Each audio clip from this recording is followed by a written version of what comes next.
Hello everyone, now we are going to start our second unit of digital electronics which is combinational building blocks. इसमें हम दो तरह के circuits पढ़ेंगे, combinational circuits और sequential circuits. और यूनिट सेकंड में हमारे कॉम्बिनेशनल सर्किट्स हैं। सबसे पहले कॉम्बिनेशनल सर्किट्स हमारे टाइम इंडिपेंडेंट सर्किट्स होते हैं जो डिपेंड नहीं करते हैं प्रीवियस इनपुट पर आउटपुट को जनरेट करने के लिए। इसका ब्लॉक डायग्राम यहाँ पर हम देख सकते हैं। सेकेंडली सिक्वेंशियल सर्किट हमारे वो होते हैं जो डिपेंडेंट होते हैं क्लॉक साइकिल्स पर और डिपेंड करते हैं present as well as past input पर किसी भी आउटपुट को जनरेट करने के लिए, यानी कि इसमें मेमोरी एलिमेंट होता है। इसके ब्लॉक डायग्राम में हम देख सकते हैं।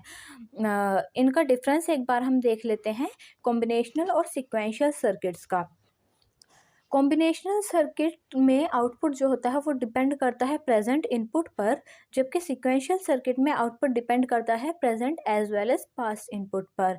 कॉम्बिनेशनल सर्किट में स्पीड जो होती है वो फास्ट होती है, जबकि सिक्वेंशियल सर्किट में स्पीड स्लो होती है। और कॉम्बिनेशनल सर्किट की डिज़ाइनिंग इजी होती है, जबकि सिक्वेंशियल सर्किट की डिज़ाइनिंग जो होती है वो टफ होती है। कोई फीडबैक नहीं होता है इनपुट और आउटपुट में इन द कॉम्बिनेशन सर्किट्स, जबकि सिक्वेंशियल सर्किट में फीडबैक पाथ होता है in the output between input and output. Combinational circuits time independent होते हैं, जबकि सिक्वेंशियल सर्किट्स टाइम डिपेंडेंट होते हैं।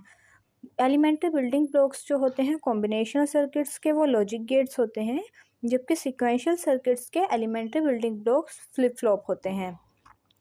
कॉम्बिनेशनल सर्किट जो है उनका यूज़ किया जाता है arithmetic as well as Boolean operations के लिए, जबकि सिक्वेंशियल सर्किट का यूज़ किया जाता है स्टोर करने के लिए डेटा को।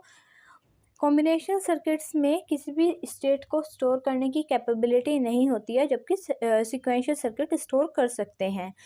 कोई क्लॉक नहीं होती है कॉम्बिनेशनल सर्किट में, तो वो ट्रिगरिंग भी अलाउ नहीं करते हैं। ट्रिगरिंग हम आगे पढ़ेंगे। और सिक्वेंशियल सर्किट में क्लॉक होती है तो इसमें ट्रिगरिंग की ज़रूरत होती है। कॉम्बिनेशनल सर्किट को यूज़ और हैंडल करना इजी है, जबकि सिक्वेंशियल सर्किट को यूज़ और हैंडल करना इजी नहीं है। अब हम देखेंगे अपने कुछ कॉम्बिनेशनल सर्किट्स। सबसे पहले है हमारा मल्टीप्लेक्सर। मल्टीप्लेक्सर एक कॉम्बिनेशनल सर्किट है जिसमें बहुत सारे इनपुट्स और सिंगल आउटपुट होता है डिपेंडिंग अपॉन सिलेक्शन लाइंस। इसका ब्लॉक डायग्राम हम यहाँ पर देख सकते हैं।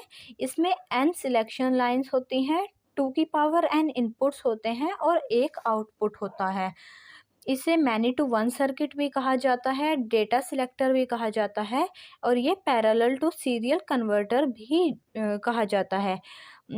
इसमें हम अगर माने वेरी शॉर्ट में कोई क्वेश्चन कैसे आ सकता है, जैसे इसमें n की वैल्यू गिवन है 5, यानी कि इसमें सिलेक्शन लाइंस 5 गिवन है, तो इससे हम इनपुट और आउटपुट निकाल सकते हैं। आउटपुट हमें पता है ऑलरेडी 1 होता है और इनपुट हमारा होता है 2 की पावर n, तो 2 की पावर 5 यानी कि 32 इनपुट्स होंगे और मल्टीप्लेक्सर को लिखा जाता है 2 की पावर n/1 में, तो 32/1 जो होगा वो इसका आंसर होगा। इसके क्वेश्चंस हम आगे सोल्व करेंगे, जैसे 4/1 का मल्टीप्लेक्सर बनाना, 2/1 का मल्टीप्लेक्सर बनाना और उनकी ट्रुथ टेबल्स और उनके सर्किट डायग्राम्स। वैसे हम कैसे बना सकते हैं, जैसे 2/1 का है तो 2 इनपुट्स जाएंगे और 1 आउटपुट जाएगा और उस हिसाब से हमारी सिलेक्शन लाइंस जाएंगी। देन आता है डीमल्टीप्लेक्सर। डीमल्टीप्लेक्सर कॉम्बिनेशन सर्किट है जिसमें सिंगल इनपुट और मैनी आउटपुट होते हैं डिपेंडिंग अपॉन सिलेक्शन लाइंस। इसका ब्लॉक डायग्राम भी यहाँ पर गिवन है। इसमें n सिलेक्शन लाइंस होती हैं, 1 इनपुट होता है और 2 की पावर n आउटपुट होते हैं। इसे वन टू मैनी सर्किट भी कहा जाता है और डेटा डिस्ट्रीब्यूटर भी कहा जाता है। फॉर एग्जाम्पल n की वैल्यू 6 गिवन है और हमें आउटपुट और इनपुट फाइंड करने हैं, तो वी नो इनपुट 1 ही होगा और आउटपुट हमारा 2 की पावर n यानी कि 2 की पावर 6 होगा। तो डिमार्क्स हमारा लिखा जाता है 1/2 की पावर n में, तो 1/64 जो है इसकी वैल्यू आ जाएगी। देन आते हैं हमारे एनकोडर्स। एनकोडर भी हमारा एक कॉम्बिनेशनल सर्किट है जो कन्वर्ट करता है बाइनरी इंफॉर्मेशन जो हमारी 2 की पावर n इनपुट लाइंस की फॉर्म में होती है उसे n इनपुट लाइंस में, यानी कि इसमें 2 की पावर n इनपुट्स होते हैं और n आउटपुट्स होते हैं, इसमें कोई सिलेक्शन लाइंस नहीं होती हैं। जैसे इसमें 2 की पावर n इक्वल टू 8, तो आउटपुट क्या होगा, यानी कि इनपुट इसमें 8 गिवन है, 2 की पावर n इनपुट होते हैं, तो आउटपुट क्या होगा, 2 की पावर n 8 कब आए, 2 की पावर n इक्वल टू 8 कब आएगा, जब 2 की पावर 3 होगी, तो इसमें n की वैल्यू 3 होगी। उसके बाद लास्ट आता है हमारा डिकोडर। डिकोडर भी एक कॉम्बिनेशनल सर्किट है जो एनकोडर की अपोजिट होता है, और ये कॉम्बिनेशनल सर्किट है जो कन्वर्ट करता है n इनपुट लाइंस को 2n आउटपुट लाइंस में, 2 की पावर n। इसे n रेशो 2 की पावर n में लिखा जाता है, और इसमें n इनपुट्स और 2 की पावर n आउटपुट्स होते हैं। जैसे इसमें अगर हमारे 2 जो हैं इनपुट हैं, तो आउटपुट कितने होंगे, 2 की पावर n, यानी कि 4 आउटपुट होंगे। देन हम पढ़ते हैं एडर एंड सब्ट्रैक्टर। एडर क्या होता है, एडर या समर जो होता है वो हमारा परफॉर्म करता है एडिशन ऑफ नंबर्स, और सब्ट्रैक्टर परफॉर्म करता है सब्ट्रैक्शन ऑफ नंबर्स। दो तरह के एडर हम यहाँ पे पढ़ेंगे। सबसे पहले आता है हाफ एडर। हाफ एडर एक कॉम्बिनेशनल लॉजिक सर्किट है जिसमें 2 इनपुट और 2 आउटपुट होते हैं। हाफ एडर जो है, हाफ एडर सर्किट डिज़ाइन किया जाता है 2 single bit binary numbers A और बी को ऐड करने के लिए। ये बेसिक बिल्डिंग ब्लॉक है for addition of 2 single bit numbers. इस सर्किट में 2 आउटपुट होते हैं, sum and carry. Block diagram इसका हम यहाँ पर देख सकते हैं। फिर हम ट्रुथ टेबल देखते हैं। ट्रुथ टेबल में जैसे जब हम 0 और 0 को प्लस कर रहे हैं तो सम 0 आएगा और कैरी भी 0 आएगा। 0 और 1 को प्लस कर रहे हैं तो सम 1 आएगा और कैरी 0 आएगा। 1 और 0 को प्लस कर रहे हैं तब भी सम 1 आएगा और कैरी 0 आएगा। और जब 1 और 1 को प्लस कर रहे हैं तो सम 0 आएगा और कैरी 1 आएगा। देन उसका सर्किट डायग्राम हम यहाँ पर देख सकते हैं। उसके बाद आता है हमारा फुल एडर। फुल एडर जो है वो हाफ एडर सर्किट की ड्रॉबैक को ओवरकम करने के लिए डेवलप किया गया था।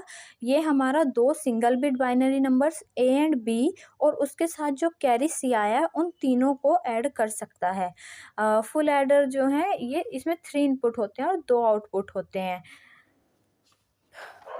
इसकी ट्रुथ टेबल में हम देख सकते हैं, इसमें इनपुट्स हैं ए बी सी इनपुट और सम और फिर सी आउटपुट।